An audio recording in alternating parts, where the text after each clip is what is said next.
Will you allow your personal or political beliefs to affect your decisions? No, Senator. My personal beliefs have never played a role in the positions I took as an advocate, nor do they play a role in the positions I take as a judge when I'm neutrally deciding a case. Okay, I'm glad we got that off the table. Let me ask you a few questions about how you view the world. Do you believe that minorities need special help to succeed? Senator, that issue is currently pending before the U.S. Supreme Court. Yes, ma'am, but we just established that you're not going to let your personal opinions affect your decisions. You're going to follow precedent. Absolutely, I will follow whatever Okay. precedent comes So let's from the talk Supreme about your Court. personal opinions, which will be irrelevant to your position on the court. Do you believe that minorities need special help to succeed? Senator, again, I don't have a personal position, and sitting here as a current sitting judge and as nominee, Have you thought about that? I am aware that we have given preferential treatment. It's been subject to a lot of different court cases. The Okay, do you agree with that or disagree with it?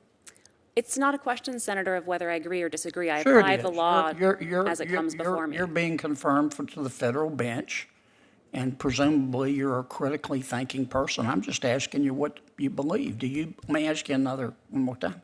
Do you believe that minorities in America need special help to succeed?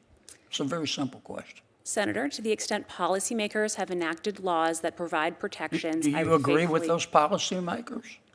I am not a policymaker, and as a sitting judge, it is... You don't have an opinion, or you're just not going to answer. I don't want to waste more time if you're not going to answer. Senator, as a sitting judge, it is inappropriate for me to comment on my personal views. No, it's not. We've already established that you're not going to let your personal beliefs interfere with your decisions, so I think you ought to tell us what your personal beliefs are.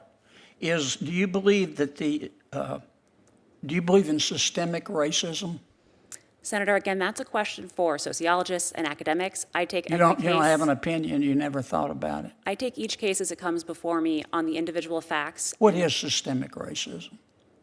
My understanding is that it's a sociological theory that racism plays a systemic role. But beyond that, I'm not an academic. I'm not a sociologist. I am a judge, and I apply the facts and the law to the cases that come before me. Right, but you don't have an opinion. No, Senator, I do not. Do you have an opinion on anything you'd like to share with us? Senator, as a sitting judge, it's inappropriate for me to comment on any personal views I might No, it's hold not. because We I would just not. established the first question I asked you was, your view of the world does matter. If you never thought about the world, if you never thought about these issues, you're not qualified to be a federal judge. And I think you ought to come here and answer. I think all of you should come here and answer them forthrightly. If I ask you, let me ask you one last question, and I will quickly, Mr. Chairman. Do you believe, you sit on the District of Columbia Court of Appeals. Is the District of Columbia Court of Appeals systemically racist? Senator, as a sitting judge, I think it would be inappropriate for me to comment. I can say all of my colleagues take the cases open-mindedly But do and you on the think it's facts before them. systemically racist? I don't think that it is, Senator, but I also Okay. don't know if I'm qualified to give that type of assessment. Well, you sit on the court, right? I think all of my colleagues take their cases with an open mind, without any prejudice, and faithfully apply the law to the Well, I'm facts. disappointed you won't answer my questions, but I thank the chairman for giving me the extra time.